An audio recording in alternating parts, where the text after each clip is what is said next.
Muy buenas noches, amigos televidentes, pueblo dominicano. Mi primera comparecencia aquí con ustedes en este año.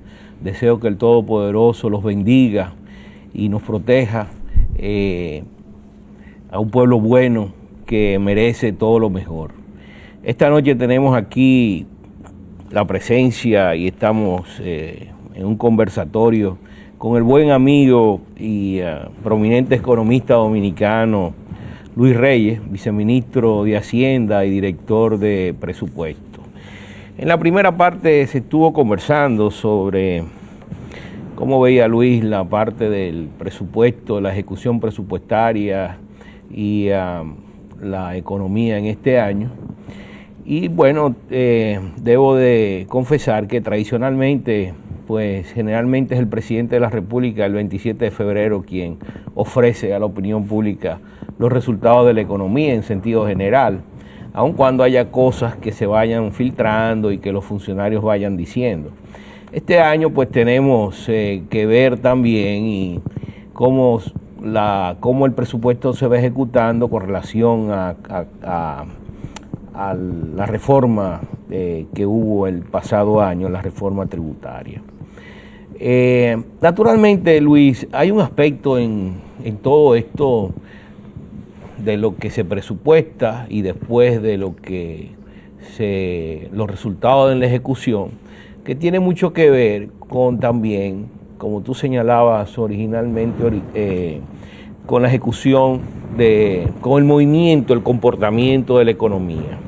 Hemos visto cómo el Fondo Monetario Internacional, en unas declaraciones que hizo uno de sus funcionarios recientemente aquí, señaló que la economía dominicana en términos real, se proyectaba un crecimiento de un 2.2%, que yo creo que es inferior al crecimiento que se dio en el presupuesto, en términos real, porque hay que agregarle también la parte del aumento de los precios para que se vea el comportamiento del Producto Interno Bruto corriente, que es lo que nutre los ingresos fiscales. Yo quisiera que tú me señalaras, Luis, que con relación a eso que dice el fondo y a cómo ustedes fue que trabajaron en la formación del presupuesto, y tomando en consideración también un elemento muy importante, que es la caída que ha habido en el crecimiento de los Estados Unidos.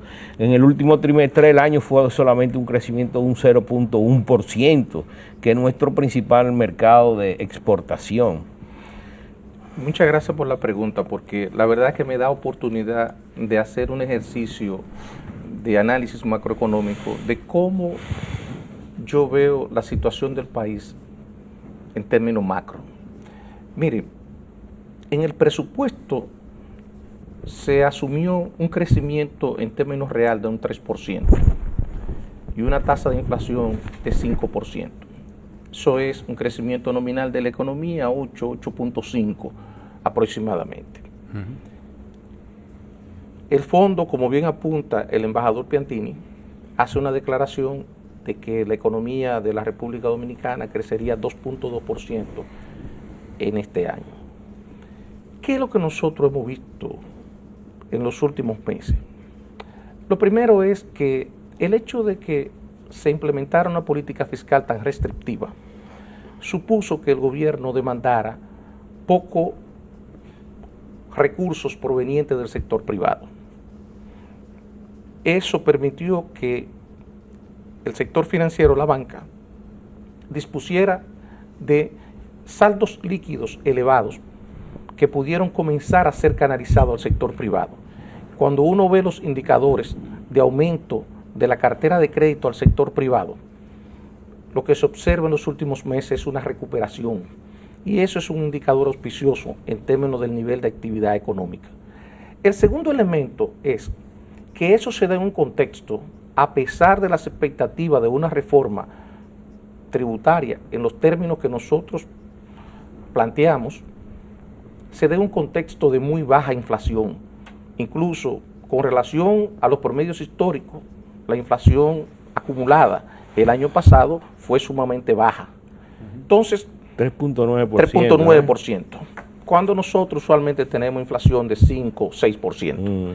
Entonces, en un escenario como ese, donde hay elevados saldos líquidos disponibles, cuando uno observa los depósitos overnight de la banca en el mes de enero, lo que observa es una rápida recuperación de los depósitos, de la liquidez de la banca depositado en un banco central por ese concepto. Y uno lo que piensa es que si el gobierno va a colocar, como tiene previsto, bonos soberanos a corto plazo, que por tanto no va a demandar montos importantes de préstamos a la banca, que esos saldos seguirán en disposición del sector privado y que además la tasa de interés del sector financiero ha venido disminuyendo y que debería de mantener esa tendencia como resultado de esos elevados saldos líquidos. Lo que uno pensaría es que debería de producirse un nivel de recuperación y de consolidación de las actividades del sector privado, que esto debería de compensar el esfuerzo que está haciendo el gobierno en términos de consolidación fiscal, incluso más que compensarlo, y que así es que nosotros garantizaríamos un nivel de crecimiento razonable, aceptable, no obstante de que ciertamente a nivel internacional, y eso yo creo que es el mérito de la política macroeconómica que impulsa el gobierno, reconociendo la incertidumbre que hay en la situación de las economías de los Estados Unidos, de Europa, particularmente el caso de España, donde además de la crisis económica, ahora se agrega una crisis política de grandes proporciones, la información de que la economía de los Estados Unidos tuvo un crecimiento negativo en el último trimestre del año. En un escenario como ese, lo que quedaría es reforzar el crecimiento hacia adentro, y no puede hacerse sobre la base de la política fiscal, porque la política fiscal se agotó. La política fiscal lo único que nos queda es continuar el proceso de consolidación que hemos llevado a cabo hasta el presente y dejar que tire el sector privado. Y el sector privado ha mostrado en ocasiones anteriores, y eso está avalado por experiencia histórica que todos los que estamos aquí conocemos y el público televidente, que ha hecho que la economía crezca de manera razonablemente alta y que no deberíamos de tener temor en términos del crecimiento que nosotros proyectamos del 3%. A mí me sorprendería si la economía dominicana no logra crecer a más del 3%. Cuando yo conversaba sobre el desenvolvimiento, sobre los resultados esperados del presupuesto, lo hacía sobre la base de que pensaba de que el crecimiento, al menos en términos nominal, primero la parte de la inflación debería de cumplirse, por lo menos, porque vamos a enfrentar una situación de ajuste en los precios como resultado de la reforma.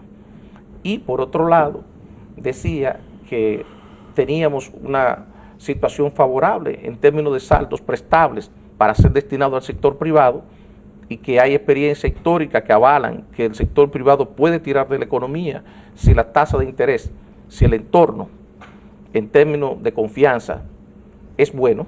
Entonces no deberíamos de tener temor de que la economía, no solamente yo diría que crezca al 3%, sino que supere de manera holgada ese supuesto que se estableció en términos presupuestarios. Al menos así es como yo veo la situación macroeconómica del país en este momento. Y pienso que lo hago,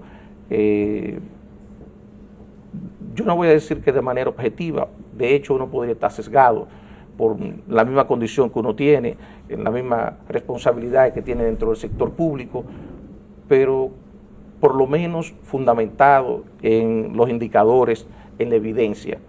Desde ese punto de vista yo disiento de nuestro colega del Fondo Monetario Internacional y esa visión más pesimista que tiene sobre el desempeño de la economía dominicana. Vamos a una pausa, ponemos un minuto.